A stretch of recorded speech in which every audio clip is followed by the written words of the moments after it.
دوسری بات یہ دریافت فرمائی ہے کہ ووٹ ڈالنے سے پہلے استخارہ کر لینا چاہیے، چاہے ذہن بن چکا ہو کہ کس کو ڈالنا ہے۔ بہت ادب سے گزارش ہے کہ اس ووٹ ڈالنے کی آخر مصیبت ہی کیا پڑی، سوچنا چاہیے ہمارے اس ووٹ کا فائدہ کیا ہے۔ یہ شرعی مسئلہ نہیں، صرف عقلاً بات کرتے ہیں کہ ہمارے اس ووٹ کی وقعت ہی کیا ہے۔ قوت مقتدرہ اور جنہوں نے حکمران بنانے اور ہٹانے ہیں وہ کچھ اور قوتیں، حتیٰ کہ سیاستدان جب تک ان کے پاس حکومت نہیں ہوتی وہ کہتے ہیں کہ ہم کسی طاقت کو تسلیم نہیں کریں گے اور جمہوریت آزاد ہے، اور جب انہیں آفر ملتی ہے یا مجبور کیا جاتا ہے تو پھر وہ اسی نظام کا ایک حصہ بن جاتے ہیں۔ کبھی آزاد جمہوریت آئے اس ملک میں، فرض کر لیجئے، اور صرف فیئر الیکشن کے ذریعے کوئی حکومت آنے کا کوئی امکان ہو تو پھر بات کریں گے کہ ووٹ کی کیا شرعی حیثیت۔ اس کی پہلی بات تو یہ ہے کہ ڈیموکریسی نام کی کوئی چیز ہمارے ہاں پائی نہیں جاتی۔ جو معزز محترم قوتیں انہیں لاتی ہیں، ظاہر ہے کہ وہ بڑے دانا اور عقل مند لوگ ہوتے ہیں، کاش وہ اتنا کر لیتے کہ اپنے دائرہ اثر کو بڑھا کر ملک کے لیے اچھے حکمران متعین کر دیتے، اور یہ جتنا سینیٹ اور اسمبلی اور یہ ڈرامہ اور یہ جاہلوں کا مجمع اکٹھا ہو جاتا ہے، ان کی زبان اور ان کی اخلاقیات دیکھیے، صرف 3 چیزوں پہ غور کیجئے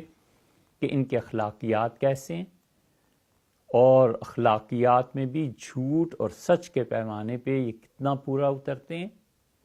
اور تیسری چیز ان میں پڑھے لکھے کتنے۔ کیا ان تینوں چیزوں کے بعد ان میں کوئی ایک شخص بھی ایسا ملتا ہے جسے آدمی کہے کہ یہ ہمارا نمائندہ ہے؟ تو جو قوتیں ان اقتدار میں لاتی ہیں وہ قوتیں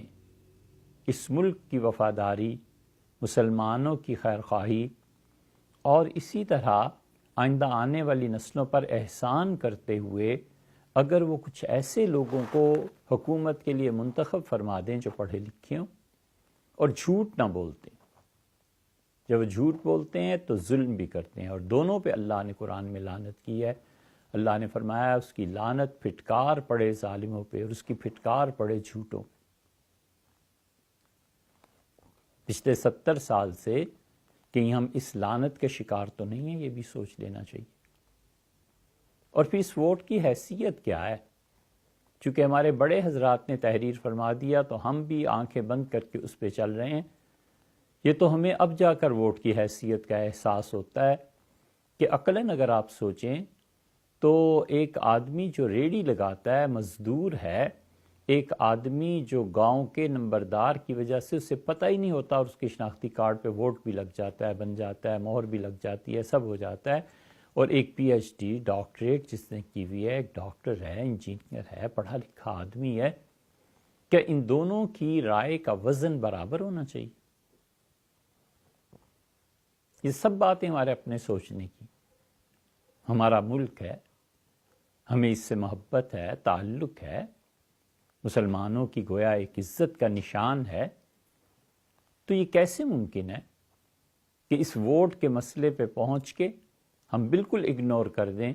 کہ ایک آدمی جو سارا سال گدھا گاڑی چلاتا رہتا ہے، وہ اور ایک ٹیچر جو اسکول اور کالج اور یونیورسٹی میں پورے سیاہ سے اپنے بال سفید کر لیتا ہے، ان دونوں کی رائے بھی برابر ہے۔ اور پھر نوجوان نسل کے زیادہ ہو جانے سے، آبادی کے تناسب میں ان کے بڑھ جانے سے، وہ جو جذباتیت اور جو